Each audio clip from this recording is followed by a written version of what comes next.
All right, so this video is going to be about quadratic functions and just about the vocabulary because it can be very, very difficult to explain complex concepts if you don't know the very basics of what quadratic functions are and what some of the vocabulary means. So this graphic organizer here, we have them in our room. You can come ask us for one if you'd like.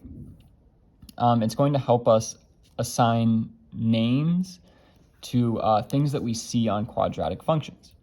So first things first, you guys see this dashed line here. This is called an axis of symmetry.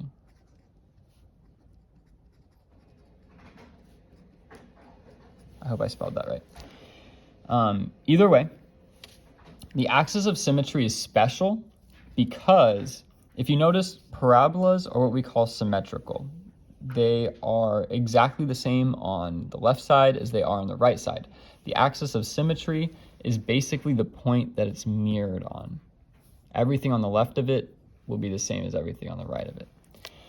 So that's what the axis of symmetry is. The way that we write the answer for axis of symmetry for parabolas is based on the x value. Because if you notice, the y values are changing as you go up and down the axis of symmetry, but the x value always stays the same. So we use x to denote where this is. So axis of symmetry in this case is at x equals 1. Right? Because at any point on here, this would be like 1, 5, 1, 4, 1, 3, and so on all the way down. All of the x values for it are 1. So we'd say there's an axis of symmetry at x equals 1.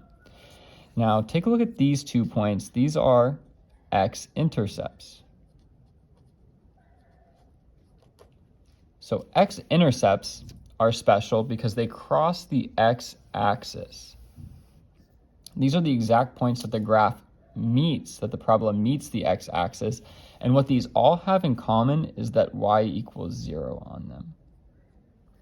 So when we ask you for x-intercepts on the test, we're going to ask you them as a point. So it's always going to be some value, comma, 0, because for all x-intercepts, y equals 0. So the same idea, but just the opposite, we have y-intercepts. Y-intercepts are where the graph crosses the y-axis, up and down. So at y-intercepts, x is equal to 0. So keep that in mind. For x-intercepts, y equals 0. For y-intercepts, x equals 0. And remember, we're going to ask for these as a point. So this point should be 0, comma, let's see, 1, 2, 3, 0, negative 3. And you know what? Let's go back to x-intercepts real quick. X-intercepts, let's label both of these. This point right here is 1, 2, 3, comma, 0. And this point right here is negative 1, comma 0. So finally, we have this last vocabulary word. This is the vertex. The vertex is always going to be on your line of symmetry, your axis of symmetry. So the axis of symmetry is going to share the same x value as the vertex. That being said, the vertex is the maximum or the minimum value. And what I mean by maximum or minimum, in this case, this is the minimum value of this graph because it's upward facing. If we had a parabola that looked like this, the vertex would be the maximum value. So the way that we find the vertex is it's always directly in between the x-intercepts if we have them. If we don't have x-intercepts, that's okay. We can use a formula for it. The vertex's x value is always going to be negative b over 2a, where if you have your equation in standard form, ax squared plus bx plus c, you'll be able to find this. Just plug in the b value, plug in the a value. And then what you need to do is you'll have the x value, so you'll have that answer.